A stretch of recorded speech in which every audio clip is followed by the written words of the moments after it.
جس کو اپنی معاف کرانی ہو اللہ سے، اللہ کے بندوں کی خطاؤں کو معاف کرنے کی مشق کرو، چاہے بیوی ہو چاہے دوست احباب ہوں۔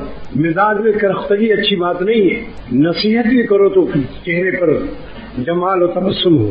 مجھے اپنے احباب کے چہرے کو دیکھ کر اذیت پہنچتی، اگرچہ وہ میرے مخلص ہیں اور خانقاہ کے فائدے ہی کے لیے نصیحت کرتے ہیں، مگر انداز نصیحت مجھے ان کا پسند نہیں ہے۔ نصیحت میں تلخی نہیں ہونی چاہیے، بالموعظۃ والحکمہ، نصیحت میں حکیمانہ انداز ہو کہ رائتا پلاؤ مگر شربت بنفشہ بھی ڈالو۔ اب میری حکیمی کام آئی کہ نہیں ہوتا ہو؟ اگر میں حکیم نہ ہوتا تو یہ بات سمجھ میں نہیں آتی۔ آپ بے شک نصیحت کرو لیکن ساتھ ساتھ اس میں مصری بھی ڈال دو، شربت بنفشہ ڈال دو۔ جب بھی ہمارے استادوں نے عرق شہترا اور کڑوی دوائیں لکھی تو اس میں شربت اور ناب کا اضافہ کر دیا، لہذا اس کا خیال رکھو۔ جب نصیحت کرو تو ایک آئینہ چھوٹا سا رکھو، اس وقت اپنے چہرے کی یبوست و خشکی کو بھی دیکھو کہ دوسرا تنگ و عاجز نہ آ جائے، تمہاری موت کی تمنا نہ کرنے لگے۔ یہ سب سے ہمارے لیے ایک نہایت تلخ شخصیت ہے۔ اسی بات کو پیار و محبت سے کہو کہ بھائی ہم لوگ یہاں اپنے بزرگوں کے پاس ہیں، ہماری کچھ ذمہ داریاں ہیں کہ ہمارے بڑوں کو کوئی تکلیف نہ پہنچے، لہذا ہر آنے والے کے ساتھ تلاشی بھی لو اور بات چیت بھی کرو کہ یہ کہاں سے آئے ہیں، آپ کہاں سے تشریف لائے ہیں، تاکہ دیکھ بھال بھی رکھو۔ مگر کیونکہ مزاج میں اعتدال نہیں ہے لہذا گفتگو لش مار ہوتی، اور اس ظالم کو احساس بھی نہیں ہوتا کہ میری گفتگو میں اس وقت کتنی تلخی ہے اور کس ڈگری کی تلخی ہے۔ اپنے مربی اور شیخ سے پوچھو اور بار بار پوچھتے رہو کہ میری انداز گفتگو میں کچھ فرق ہوا یا نہیں ہوا، یا ہم ٹک ٹھاک ٹائٹ ہی رہے ابھی تک، کیٹ اور ریٹ سے آگے نہیں بڑھے۔ اگر اخلاق اچھے نہیں ہے تو تمہاری تہجد بھی بیکار ہے۔ حدیث میں آتا ہے اکملکم ایمانا احسنکم خلقا، سب سے کامل ایمان اس کا ہے جس کے اخلاق اچھے ہوں۔ اس طرح سے رہو کہ اگر انتقال ہو جائے تو بچہ رونے لگے کہ بڑے پیارے آدمی تھے۔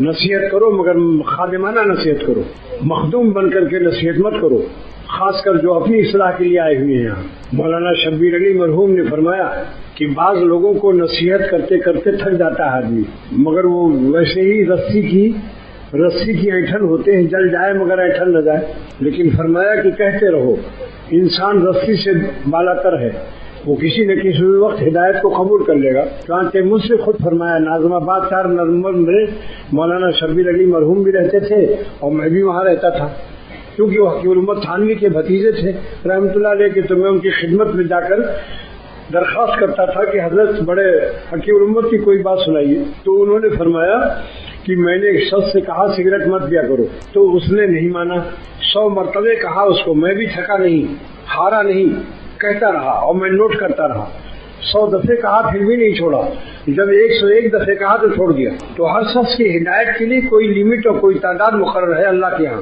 نصیحت کرتے رہو، ایک نہ ایک دن انشاءاللہ اثر آ جائے، مگر ایک آئینہ رکھو، جب نصیحت کرو تو اپنا چہرہ بھی دیکھتے رہو کہ چہرے پر خشکی اور یبوست تو نہیں ہے۔ لہجے آواز کے لیے ٹیپ ریکارڈر بھی رکھو تاکہ معلوم ہو بعد میں سنو کہ ہم نے کس لہجے میں اور کس آواز میں کس اندازے تکلم کے ساتھ نصیحت کی ہے۔ پھر اللہ تعالیٰ سے توبہ کرو، پھر اللہ تعالیٰ سے استغفار و توبہ کرو۔ ایک دیہاتی کو ایک مولوی صاحب نے ڈانٹا، بہت سخت کہا، اس دیہاتی نے وہ بات کہی کہ مولوی صاحب کے ساری زندگی کے لیے کان کھڑے ہو گئے اور ان کو مولوی صاحب کو ہدایت ہو گئی۔ اس دیہاتی نے کہا کہ مولانا آپ مجھے اتنا کیوں ڈانٹتے ہیں؟ فرعون اور حامان جیسا کافر کے لیے اللہ تعالیٰ اپنے پیغمبر حضرت موسیٰ علیہ السلام سے فرماتے ہیں کہ اے موسیٰ اور اے ہارون علیہ السلام، اے موسیٰ پیغمبر اور اے ہارون پیغمبر، تم لوگ فرعون اور حامان کے پاس جاؤ، وقولوا لہما قولا لینا، نرم طریقے سے ہدایت کرنا، نرمی سے گفتگو کرنا۔ تو اس دیہاتی نے کہا کہ مولانا کیا میں فرعون اور حامان سے بدتر ہوں جو آپ نے قول لینا میرے لیے استعمال نہیں کیا، نرم گفتگو؟ اور کیا آپ حضرت موسیٰ علیہ السلام اور ہارون علیہ السلام سے افضل ہیں جو آپ ان سے مستثنا اپنے کو سمجھتے ہیں؟ نہ آپ حضرت موسیٰ علیہ السلام اور حضرت ہارون علیہ السلام سے افضل ہیں، اور نہ میں فرعون اور فرعون اور حامان سے بدتر ہوں۔ مولانا کے کان کھڑے ہو گئے، لہذا ٹیپ ریکارڈر رکھو جیب میں اگر اصلاح چاہتے ہو، جب نصیحت کرو تو ٹیپ کو کھول دو تاکہ انداز تکلم کا پتہ چلے۔ غصے میں آدمی کو پتہ بھی نہیں چلتا کہ میں کس انداز سے بات کر رہا ہوں، اپنی حیثیت سے بالا تر بات کرتا ہے۔ بعد میں سنو کہ کس طرح ہم نے نصیحت کی، اور آئینہ بھی رکھو، آئینے میں چہرے کی خشکی کا پتہ چل جائے گا اور ٹیپ ریکارڈر سے انداز لہجہ ہو جائے گا، تو اس طرح سے پھر اصلاح ہو جائے گی۔ اس لیے یاد رکھو کہ جب نصیحت کرو تو اپنے سے اس کو بہتر سمجھنا فرض ہے۔ نصیحت کے وقت میں اگر اس کی تحقیر آ گئی تو اس ظالم کو نصیحت کرنا حرام ہے۔ اسے خبر نہیں سمجھتا میں اصلاح ہو رہی ہے اور ڈانٹ رہا ہوں، سمجھ نہیں کہ یہ ایک حرام فعل میں مبتلا ہے۔ یہ مسئلہ سن لو، حکیم الامت تھانوی رحمۃ اللہ نے فرمایا کہ نصیحت کرنے والا اپنے کو کمتر سمجھے جس کو نصیحت کر رہا ہے۔ اس کے لیے وہی دو راستہ ہے، ٹیپ ریکارڈر رکھے اور آئینہ رکھے۔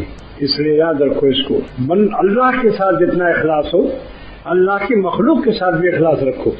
اللہم اخلصنا، اللہ ہمیں اپنی ذات کے ساتھ بھی مخلص بنا اور مخلوق خدا کے ساتھ بھی مخلص بنا۔ بعض لوگوں کی آواز اتنی بھیانک خطرناک ہوتی ہے کہ آدمی تنگ آ جاتا ہے اور دل کانپنے لگتا ہے۔ نصیحت کرنے کا سلیقہ سیکھو کہ جس کو نصیحت کرو پھر دوبارہ منتظر رہے گی کب دوبارہ نصیحت فرمائیں گے۔ یہ تمنا نہ پیدا ہو کہ اللہ اس ظالم سے بچا اس کی کڑوی بات سے، بلکہ بعض لوگ موت کی تمنا کرتے ہیں کہ اس نے تو ہم سب کو تنگ کر رکھا ہے، کاش کہ مر جاتا تو اچھا تھا۔